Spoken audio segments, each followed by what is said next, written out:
Hey friends, what up? Welcome back to Babylon Talmud. Today we're studying Daf Samachet, Daf 65 of Masechta Yevamos. Friends, who could tell me what Daf 65 talks about? Daf 65 talks about, we go right to talking about kind of, having children and stuff.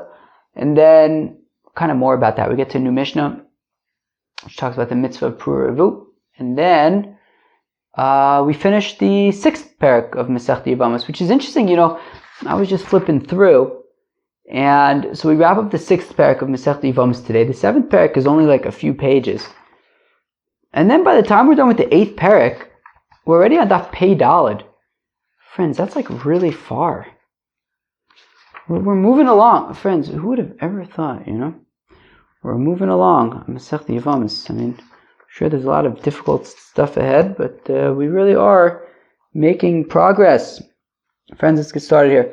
We're on Daf Samachet with Aleph, and we are 4 lines into the page. Tanu Rabbanan. The Rabbi said, Nises Larishon. If you have a woman, she was married to a fellow, and they did not have any children, so they got divorced.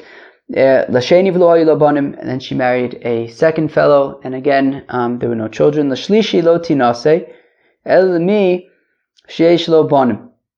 So now, if she gets married a third time, so she should only marry somebody who already has children, because if she marries. So let's go back there for a second. Nises mi she'ein lo banim. If she marries somebody who doesn't have children, teitze below ksuba. So then they have to break up. They have to get divorced, and she doesn't get any ksuba payment or anything like that, because, the assumption is, if after the first 2 marriages, she didn't have any children, so then we have to be concerned that maybe she's unable to have children, and if she marries somebody who doesn't have any children, then we have to be concerned that there will be no fruitfully multiplying, and therefore she has to marry somebody who already has children and doesn't need to be mekayim the mitzvah. And if she does marry somebody without children, then they get divorced, and there's no ksuba. So if she gets married to a third fellow, and this time again, there's no children. So meaning she marries somebody who has children already, right? So they're allowed to get married. And this time as well, she doesn't, she doesn't have children in this marriage as well. So now the first 2 guys who she was married to, who paid her her ksuba when they got divorced, now they're saying, you see, it's proof. It's her, it's not us. She 3 times already she's gotten married and she didn't have any children. I want my ksuba money back. It was her, right? Why? We had to get divorced and I had to pay the ksuba because she wasn't able to have children, and it's proven in that she got married 3 times and didn't have children. So mimatzu amrei la igloi milsa de'atu digaram. So can they make that claim that, you see, it was you're the reason why we didn't have children, therefore I shouldn't have to be responsible to pay you? Or maybe she could say, people get lost. It was just now that I wasn't able to have children. When I was married to you, I was able to have children. It was you who weren't able to have children. Right? Now, the reason why I'm not having children is because all of a sudden now I'm unable to have children, but I could have had when I was married to you. It was you weren't able to have children. So, so she could say, look, it happened now. When I was married to you, I could have had children. It was your fault, and that was that. Fine. Now what happens if it's the opposite? What happens she marries a 4th fellow, right? So meaning she married 2 fellows and there was no children. She got married to a 3rd fellow who also did not yet have children, and we said, well, they have to get divorced, and she doesn't get her ksuba because they weren't supposed to get married, since twice already she was married, she didn't have children. So they get divorced, and then she marries a 4th fellow, and this 4th fellow already has children, and guess what? Now she has children. Now she has children with the 4th one. Can she now go to the third guy who she got divorced from and who she did not receive a ksuba payment from, out of the assumption that, she's unable to have children, and therefore, it was kind of on her fault or whatever that they had to get divorced, and therefore she doesn't get the ksuba. But maybe she can go back to the third guy and say, you see, I am able to have children. There was no reason to divorce me. Pay me my ksuba. So So we say, look, it's better to not bring it up. Because guess what the third husband can say? He could say, yeah, you know what, you're right. It isn't your fault. And actually, if I would have known that you were able to have children, I wouldn't have divorced you in the first place, in which case the divorce, the get would be null and void retroactively, in which case the children that she now had with the fourth children are with the fourth husband are mamzerim, because she was still married to the third one. So we say, look, just better to just avoid it. Don't bring it up, because if you start, if you're bringing up the point that you see you are able to have children, you can say, you know what, I really wouldn't have divorced you, and then that creates other issues. But maskifla Rav Papa ihi shaska anan mi shaskinon nimtza get bottle vaneh mamzerin, to which Rav Papa says that's ridiculous. That's a hack. That's a complete hack. And friends, we've been together long enough. Friends, how long have we been learning together? More than 2 years. We've been studying together long enough to know that, friends, what do we say about hacks? Hacks don't work. And therefore, the Gemara says, look, that's a hack. Just to say, just sweep it under the rug, don't say anything, and then you don't have to worry about him saying anything. Guess what? If it was really a possibility that he could say that he wouldn't have divorced her, and then the children would be mamzerim and everything, and if we say just, hush hush, we would make that claim for him. If it was a claim that was possible to be made, that possibly, she was never really divorced by the third husband, we would make that claim. If it's something so significant as, like, she might be married to this fourth person in sin and the children are mamzerim, we wouldn't allow them to stay together. But from the fact that we are allowing her to stay together with the fourth husband, means that clearly this isn't actually a claim that we are concerned about. Ella, hashta hu divisive. Rather, what we'll say is that, look, yes, she had children with the fourth husband, but it's possible that, when she was married to the third husband, as well as to the second and to the first, she was unable to have children, and, thank God something happened, and now with the fourth husband, she is able to have children, but that doesn't have any implication for the third husband, or anything like that, and therefore she cannot claim the ksuba from him, and he also can't claim that if he would have known that she was able to have children, he wouldn't have divorced her, because possibly at that time she wasn't able to have children, only now she is. Okay. Hu amr mina v'hi amr mine. So now, so unfortunately you have this couple and they're not able to have children and they have to get divorced, and then he's blaming her, she's blaming him, right? He's saying, look, it's your fault that you're unable to have children, and she's saying it's your fault that you're unable to have children. Says Reb Ami that things that are between her and him, she's the one that knows. That kilu, okay, let's go weiter for a second. What does this mean? He kaimela b'yorek hachetz hulo kimle b'yorek hachetz. Very, very beautiful. That basically we hold that if the ejaculation doesn't come out of the fellow like an arrow, so if it doesn't come out of the fellow like an arrow, then it's incapable of fertilizing the egg and making a baby. And how is he supposed to know if it comes out like an arrow? He can't see, but the assumption is she can feel it. So therefore, we trust her more than him on these accounts. Gewaldig. So again, Omer Ba'ami says, Ba'ami Dvarim Shebenu Levena Ne'emenes. She's believed about these things. The time of my, how come? He kaimela b'yorek hachetz. She would know better than him if his sperm is really ejaculating like an arrow. Hulo kimle b'yorek hachetz. Whereas he, I guess, wouldn't know as well. Interesting.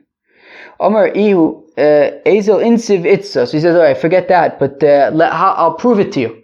I'll go and marry another wife, and I'll prove to you that I can make babies. Ve'ivduk nafshoy, and let's see.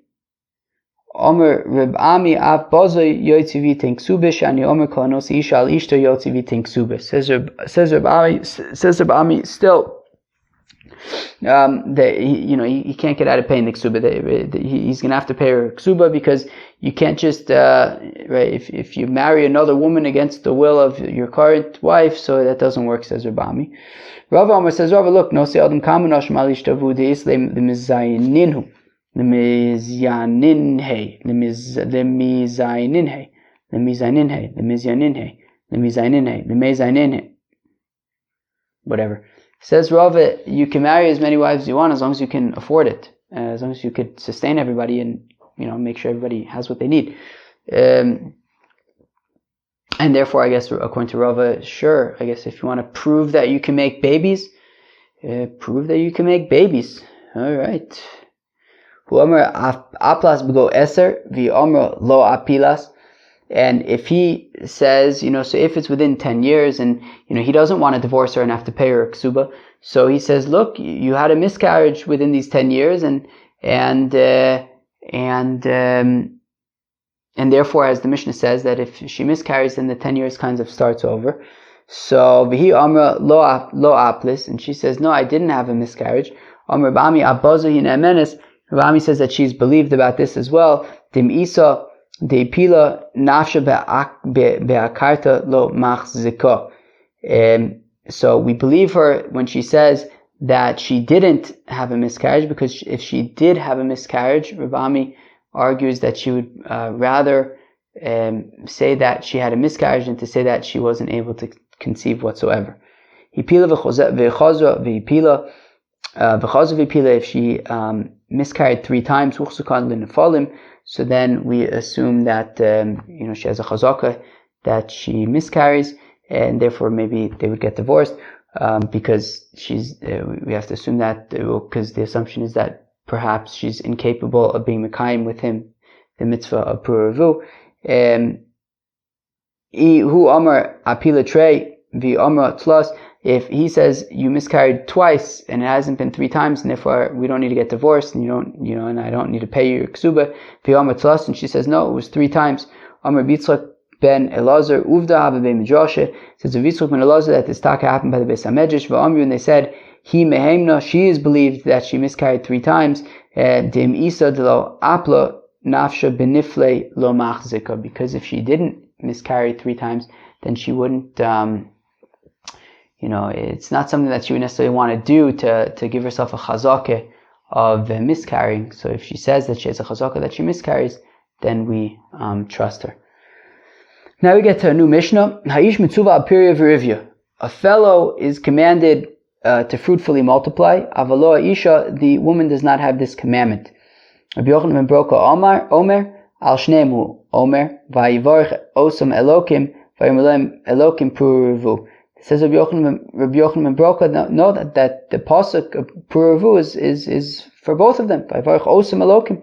The Eibishter blessed both Adam and Chava. Vayomer loim, and he said to them, puravu, fruitfully multiply. Says the Gemara, how do we know that the mitzvah is taka on the fellow? So Reb Ilah Mishum Velozah Reb Shimon Omar Kra Umilu Esaretz v'Chivshua, to fill up the land and to conquer it. Ish darka l'chabesh ve'ein ish darka l'chabesh. A fellow conquers. A woman, I guess, has less of that conquering energy. Says the Gemara. Adab v'Chavshua. Tarte mashma, v'chivshua is plural.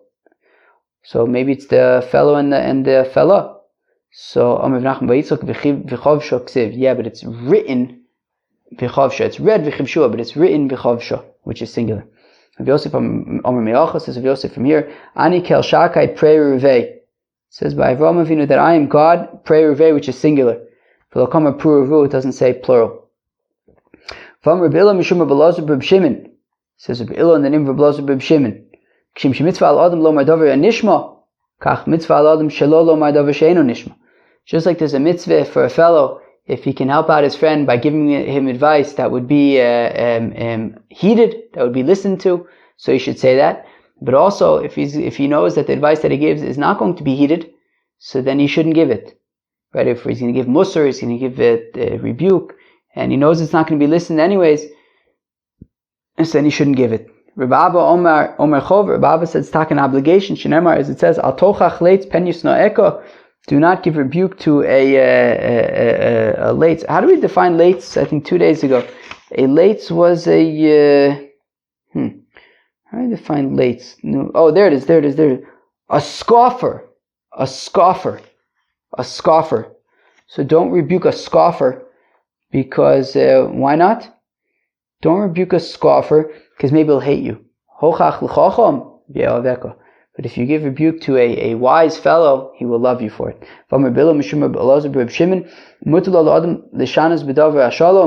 It's permitted for a fellow to make changes, to sort of bend the truth out of concerns for peace. Shneimar, as the Pasuk says, that after Yaakov Avinu passes away, the brothers go to Yosef and they're scared because maybe he's going to take revenge on them. He's pretty powerful now. So they said, look, your father said to take it easy on us. That really didn't happen.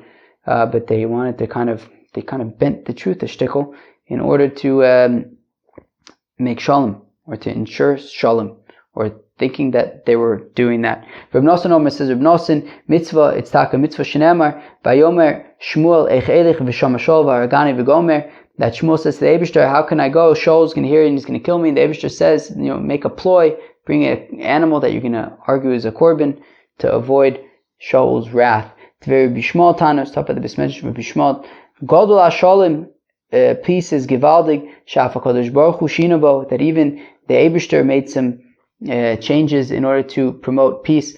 Demeikar ksiv vadoni zokin v'sof ksiv vani zokanti. That Sarah said, how can I have a baby? My husband is old. And when the Eibishter was speaking to Avram, right, he says, how come Sarah laughed and said vani zokanti, and I am old? So the Eibishter kind of switched up because he didn't want to insult Avram. The Mishnah continued Rabbi Yochanan ben Breke Eimer, that there's machlokas, right? So the Mishnah, the Tanna Kama says that the mitzvah is on the fellow, whereas Rabbi Yochanan ben Breke says that the mitzvah is on both of them. Itmer Rabbi Yochanan Rabbi Shua ben Levi, so there's machlokas Rabbi Yochanan Rabbi Shua ben Levi, Chad Omar halachik Rabbi Yochanan ben Breke, v'chad Omar ein halachik Rabbi Yochanan ben Breke. So there's machlokas between Rabbi Yochanan and Rabbi Shua ben Levi. One of them says that the halacha is like Rabbi Yochanan ben Breke, that there's a mitzvah on both the fellow and the fellow. And the other one says that the halacha is not like Rabbi Yochanan ben Breke, i.e. the mitzvah is only on the fellow. So at this time, Rabbi Yochanan u'da Amar ein halacha. So let's say that Rabbi Yochanan is the one who said, let's conclude that Rabbi Yochanan is the one who says that the halacha is not like Rabbi Yochanan ben Breke, i.e. that the mitzvah is only on the fellow. Meaning Rabbi Yochanan holds that the mitzvah is only on the fellow. To Yosef Rabbi Bo, Yekabim Mishmei to Rabbi Yochanan, that Rabbi Bo says the name Rabbi Yochanan, halacha, that halacha is like Rabbi Yochanan ben Breke. Ve'ahajinu Rabbi Ami Rabbi Asi lapayu. And Rabbi Asi and Rabbi Ami and Rabbi Asi turned their faces away, ki'ilu, to kind of sort of indicate, without saying outright, that they beg to differ. That Rabbi Yochanan actually holds that the halacha is not like Rabbi Yochanan ben Breke. Those who say Rabbi Chia bar Abba Omar, there was Rabbi Chia bar Abba who said that the halacha is like, that Rabbi Yochanan says that the halacha is like Rabbi Yochanan ben Breke, V'ajinu Rabbi Ami Rabbi Asi lapayu, and Rabbi Ami and Rabbi Asi turned their faces to indicate that Rabbi Yochanan says that the halacha is not like Rabbi Yochanan ben Breke. Okay. Amr Papa says, Papa Bishlam Lamad Amr Rabbi Bo Amr. So it makes sense if you say that this incident happened with Rabbi Bo. Rabbi Bo was saying that Rabbi Yochanan says that halacha is like Rabbi Yochanan ben Breke, and Rabbi Ami and Rabbi Asi turned their faces. Mishum kvod beKesar lo amr lev lo midi, because Rabbi Bo was very close with the Caesar, so he was a very honored person. So therefore, they didn't want to disagree with him explicitly, so they kind of turned their heads. But if it was Rabbi Chia bar Abba who said that, so then just let Rabbi Ami and Rabbi Asi say, look, Rabbi Yochanan didn't actually say that. So therefore it makes sense that it was Rabbi Bo who said that the halacha, that Rabbi Yochanan says that the halacha is like Rabbi Yochanan ben Breke, i.e. that the mitzvah is on both the husband and the wife. But Rabbi Ami and Rabbi Asi turned their faces, indicating that no, Rabbi Yochanan actually says that the halacha is not like Rabbi Yochanan ben Breke, and that it's like the Tanna Kama, that the mitzvah is only on the fellow.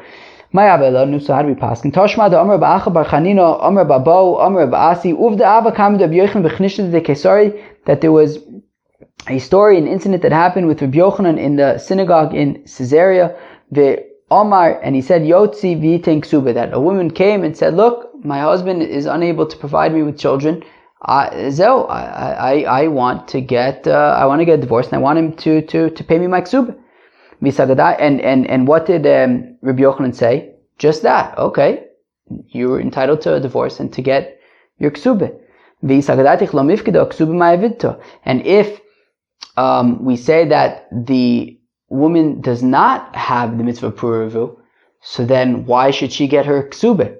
If she has a mitzvah of pruruvu, so she's basically saying, look, I have a mitzvah to fulfill. My husband is not able to, fulfill it. I cannot fulfill it with my husband. He's unable to make children with me. So therefore, I want to get a divorce, and I deserve my ksuba. But if she doesn't have the mitzvah, so then why should she get divorced just because she can't have children? She doesn't have mitzvah anyway. So therefore, that seems to be implying that according to Rabbi Yochanan, Davka, the woman would have a mitzvah as well. So Dilma Baba Machmas Taina. So the Gemara says, well, maybe not. Maybe she does not have an obligation to be Mekayim Puravu, but maybe she wants her ksuba for other reasons. She wants to get a divorce for other legitimate reasons. For example, there was a woman who came before Rabbi Ami. She said to him, Havli ksuba, look, I want to get divorced, and I want to be paid my ksuba. And Rabbi Ami says, go away. Lo mifkadas, you don't have a mitzvah of puravu, so there's no actual lawful reason why you should be able to get divorced and accept and demand your ksuba. Amrle, she said to Rabami, Mesivu dila mai tehave Allah dehachitza. To which she responded, what do you mean? I mean, my husband is unable to provide me with children. What am I going to do when I get older? Who's going to take care of me? Omar Kiha Vade Kafinon, and he says, okay, yes, then you're definitely entitled to a divorce and to your ksuba. That's a legitimate reason to want to get married to somebody else and have children, so at least somebody could take care of you. And therefore, the mitzvah, the desire to be Mekayim the mitzvah of Puravu is not the only legitimate reason to want a divorce. There are other concerns that are acceptable as well, and maybe that's what happened here, and therefore there's no bearing on whether there's a mitzvah for a woman to do if a woman is obligated in Puravu. Haida Asar Lekam de Rav Nachman, there was a woman who came to Rav Nachman, Omerla, and he said to her, Lo mifkados, I don't wait, what? I'm sorry. Haida Asar Lekam de Rav Nachman, with a similar story, right? My husband's not giving me any children. I want a divorce. I want to be paid my ksuba. Omerla, he said to her, Lo mifkados, but you don't have a mitzvah of Puravu. Amrle, she said to him, Lo boya hachitza chutra liyada umar lekvura. Look, I mean, I might not have a mitzvah, but I still need a son. I need a son to take care of me, a stick to lean on, a spade to bury me with. Somebody who's going to at least take care of my burial. Omar ki vade kafinan, to which Rav Nachman says, okay, that's certainly a legitimate reason to want a divorce and to want to and to be entitled to your ksuba and to marry somebody else who will be able to provide you with children. Yehuda and Chizkiah were both children of Reb Chia, as we know from the end of Masechta Moed Katan when Rav Huna died, and he was buried next to Yehuda and Chizkiah and Reb Chia. So Yehuda and Chizkiah to Om Hayu, they were twins. Echad nigmar tzurasel sof Tisha ve'echad nigmar tzurasel tchila Shiva. Now one of them was already fully formed after 7 months, and the other one was fully developed after 9 months. So one was ready already to come out already at 7 months. The other one took another 2 months. And Yehuda's devisu de Reb Chia havel atzar leida. And it was very, very difficult for Reb Chia's wife, Yehudis. So she changed her clothing and got dressed up and came before Reb Chia, and he didn't recognize her. Amra, she said, It's samafkada piriv rivya. So does a woman have a mitzvah pur revu? Amra lo. He said to her, no. Ozla ishtia sama de akrasa. So she went and she drank a potion that would make her sterile, so that she wouldn't have to experience the potential for a difficult pregnancy like that again. The Sofig Loi Milsa, in the end, when Bechia found out, Omerlei said to her, Iku Yaldas Li Chada Karsa Achrisa, couldn't you just, give me just one more womb of 2 children? To Omer Mar, Yehuda V'Chizkiya Ache Pazi V'Tove Achvasa, that already they had 2 sets of twins. So Bechia said, oh, couldn't we just have one more set of twins? Givaldik. Alright. Wait, so is that really true that women do not have a mitzvah of Puravuva? Amr Rav Acha bar Rav Kotina, Amr B'Yitzchok. That there was a story with a woman who was half Canaanite's maidservant and half free. The Kaf was Rabba, and we forced her master to make her completely free, and we want to assume that in order so that she could be Makam mitzvah of Puravu. So Menachem Yitzchak, no, it has nothing to do with Puravu. That was just, somebody in that kind of space, and men were sleeping with her. It wasn't a good situation. Just make her a free Jewish woman and let her move on with her life, but it has nothing to do with the mitzvah of Puravu. So, okay, that was interesting. Daf, I think, right, we were discussing what happens in a situation if unfortunately a couple is unable to have children, and then the woman gets married more times. And then we saw the last Mishnah of the 6th parak about the machlokus between the Tanakama and Rabbi Yochanan and Broka about is the mitzvah of Puravu only on the fellow, or is it both on the fellow and the fella? Okay, friends, that was Daf Samachay of Masechta Yevamos. Hope you enjoyed. Peace out.